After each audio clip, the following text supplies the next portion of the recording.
Okay, so we sighted in, and of course our aim point is always the same. We're always aiming at the same spot, and then through measurements we've put, other spots on the target. So I've just gone up the, I went up 5 mils, and I went up 10 mils, just pure vertically. Now I'm going to go over left, and I'm going to go over 2.5 mils left, and that should put me on 10 mils high, 2.5 mils left, and then I'm going to come down to 5 mils and then back down to excuse me, 0, and then I'm going to go up 30 mils, grab the, and then right 2.5, and then I'm going to come down through those, and I'm going to go right back to the very 0, to the very first target, to the very first spot that I shot. And that should, if the scope tracks as well as they say, which so far it is, but either way, I should be right back to where I started, and I should be touching each one of those little bullseyes. So I'm up 10 mils. Let's go left 2.5 and see if we can hit the next bullseye. So this is so far just going up at least. For 300 bucks, we got a good scope.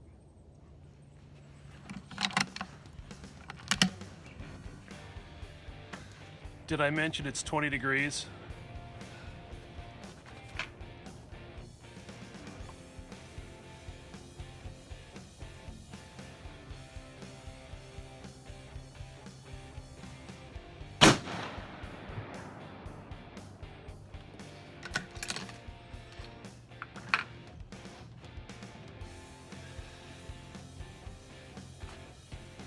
I might be pulled that one just a little bit.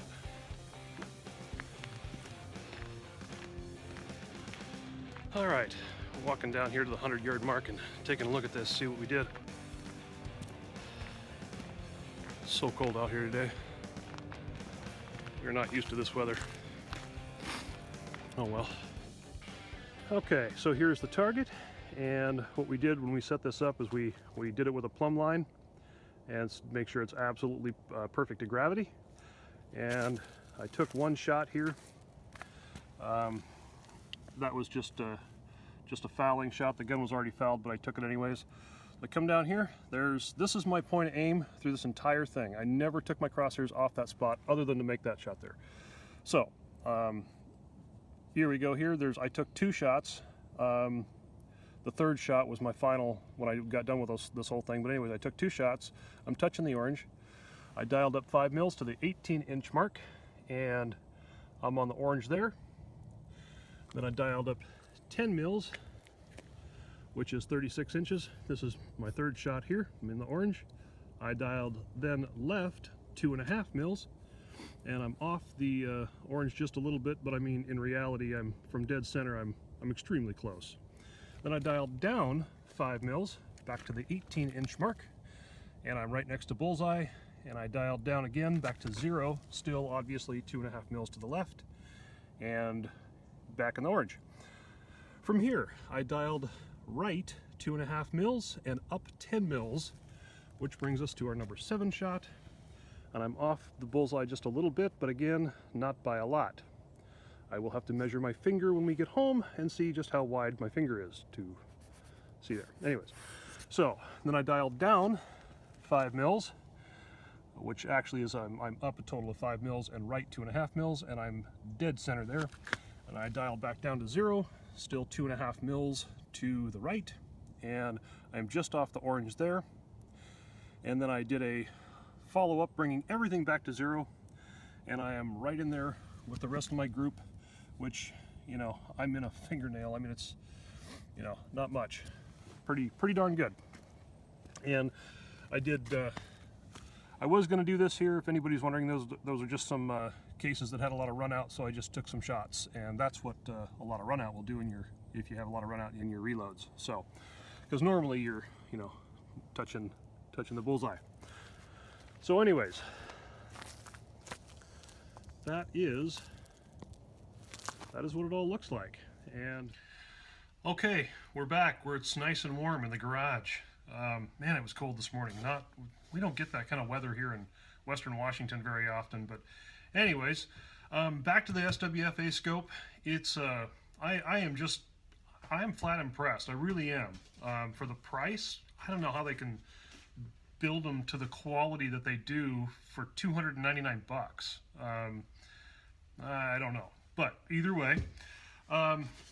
So I came back here and I measured some of the groups, or not necessarily groups, but just the shot placement in comparison to the center of the dot here. And most of these are, well, you know, 1/4 inch to a 1/2 inch or so. The one that I pulled, that I know for a fact I pulled here, that measures out at about just over 3/4 of an inch. So that's not bad, right? And so, you know, I don't know that you're going to find a scope in fact, I know you're not going to find a scope in this price range that does this good. It really is that good. The glass quality, you know, when I'm looking through this scope here, in compared to my Leopold, this is I personally can't really see much of a difference. My Vortex seems to be just ever so slightly better, but you know, is it $600 better, $500 better? No, I don't think so. I would like to try. I'd like to look through one of these in the HD model, but again, you know, I go out to 1,000 yards pretty consistently, and I don't see a problem. I can see my target very clearly. You know, I don't know what I would gain by spending the extra money. Maybe at 1,500 yards or something, maybe I could tell a difference. But even at that, I've looked at some targets out to 1,200, and it's all right. Nothing wrong with it. So, you know, the turrets are, see if you can hear it.